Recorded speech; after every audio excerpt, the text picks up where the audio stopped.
Hello everyone, welcome to another episode of the Immigration Hour, a weekly show by an immigration attorney discussing important issues of the day.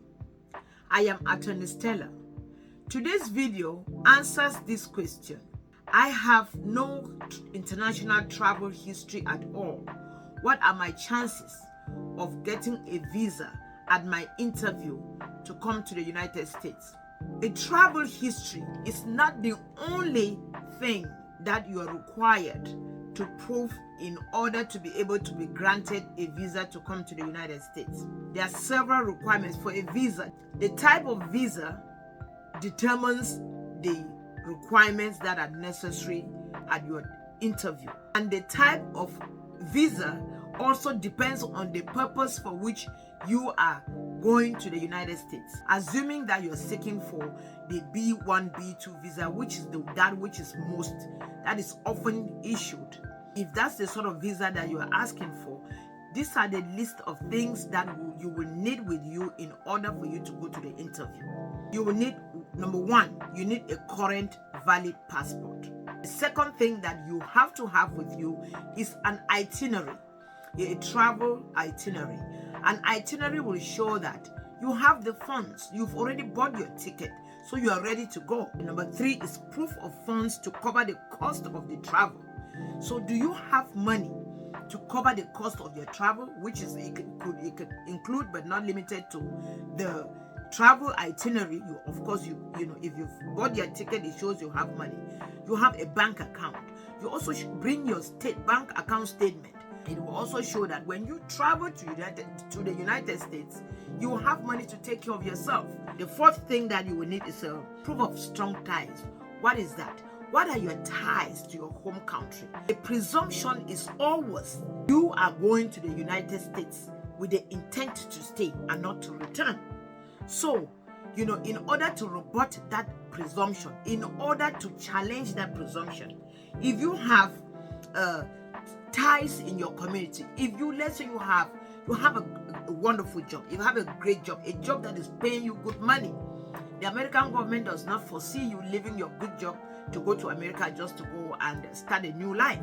So if you have a good job, you have a property.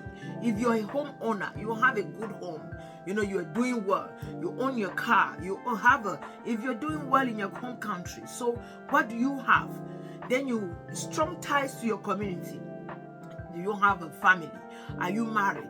Are you single? Do you have children? Who do you have? If you have strong ties, in that community, if you have a good family, you're living well, you're doing well, you bring evidence of that to show the United States Embassy that, I'm just going for a visit. I have my job, I have my home, I have family here, I'm doing exceptionally well, I have a business here, there's no reason for me to go to the United States and not return to my home country. So you have to, when you're going for your interview, if you have any documents showing strong ties to your community. The fifth requirement is old expired passports that show past travel if applicable. So if you have traveled before, and if you have old passports, the passport will show that you have traveled either to the America and you've returned to your home country, or to other countries and you didn't have any reason to stay and you returned to your home country, and you've traveled multiple times, maybe to the United States, and you did return home, then there's no reason why that you will stay in America this time and not return to your home country. So if you have your old passports that show that you have traveled before and you return to your home country, it's recommended that you take that along just to show them that, look, I have a good travel history. And that answers the question. That's why the person who sent me an inquiry telling me that, look, I don't have this travel history, so does it mean that I'm out of luck? So can I have, if I go for an interview, is that all for me? Will they not give me a visa because I have not traveled? I don't have an extended travel history. As I said before, there's always a first time. So if you have not traveled before, but you can fulfill most of these other requirements, it's more likely that you will be granted a visa. So not traveling in the past is not a deterrent. Even though you have a passport, do you have a national ID just to show that, look, I am vested, I'm part of this community, I live here and I'm active here. I'm not somebody who is hiding in my home country. National ID will be helpful. If you have it, take it along with you for your interview. The seventh item is a recent photograph, digital photograph that meets US guidelines. The last video was about applying for a non-immigrant visa using the DS-160 form. But in that form, you can upload a passport. But if you don't, then you can bring it along with you for your interview.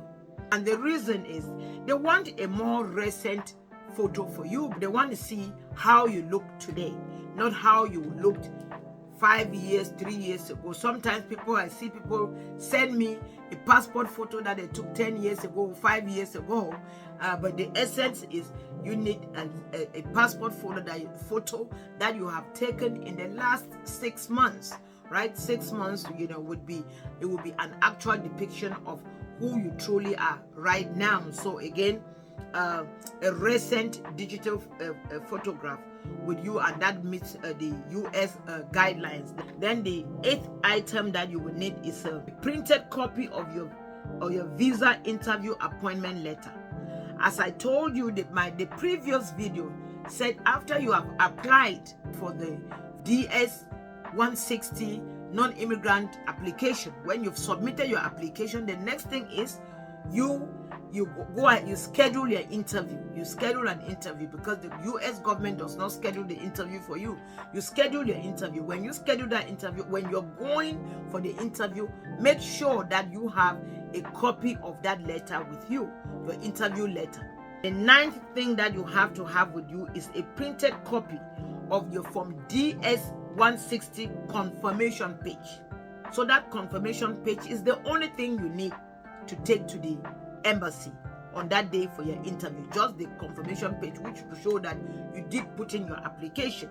My hope is that when you put in that application, you don't only print out the confirmation page.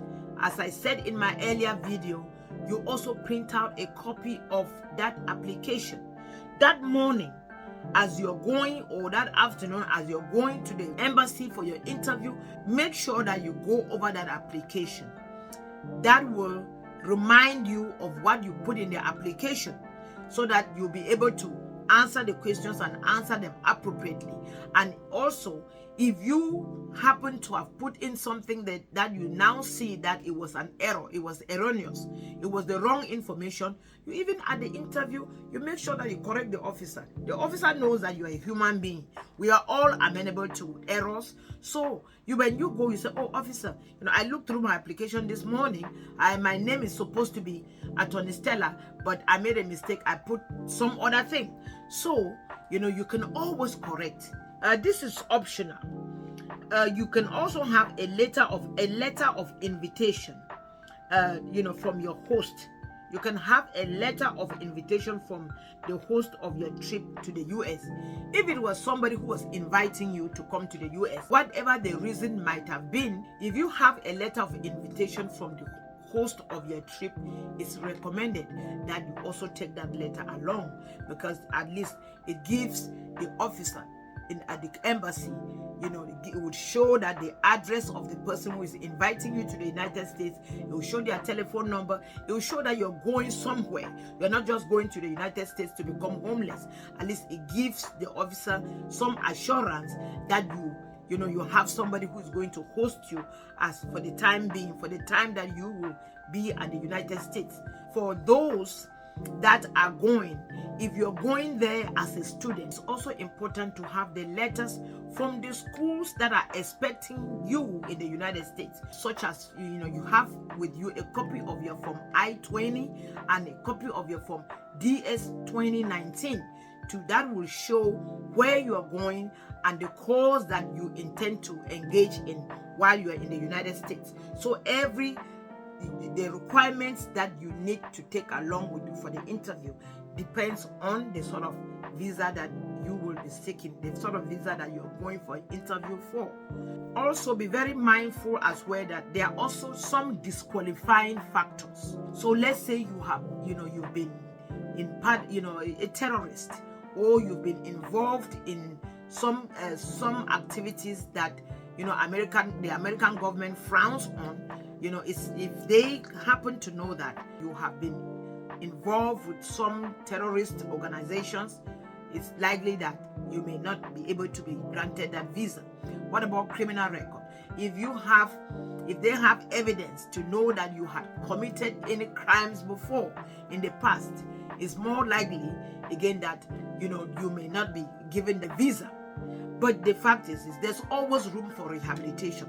If the crime was committed maybe 10 years ago or in the past, and you can have evidence to show that you did that whatever crime you committed, you have rehabilitated, okay, it's also something that you can bring along. Just because you once committed a crime 20 years ago, 10 years ago, 5 years ago, it also depends on the gravity of the crime. Was it a misdemeanor? Is it a felony? What kind of crime was that? So, but if you have evidence to show that you had rehabilitated, you are now a good person, you've now changed, that evidence can also help you. The next question is, what do you do when you enter that interview room at the embassy? Obviously, you are ushered into the embassy. You hold your package in your hand. You go in. Whatever the officer asks, you remove them, because now we're already giving you a list of some of the things that are required. You get into the interview room. When the officer asks you the information, they ask a piece of evidence, you submit. So when you enter that interview room, what you are required to do is you just sit down and listen to the officer's question. You are before the American government officer. It's expected that you will be a little bit anxious, but calm down. You are there for your visa. You haven't committed a crime. You have the documents ready. You put in your application. You have your visa confirmation page.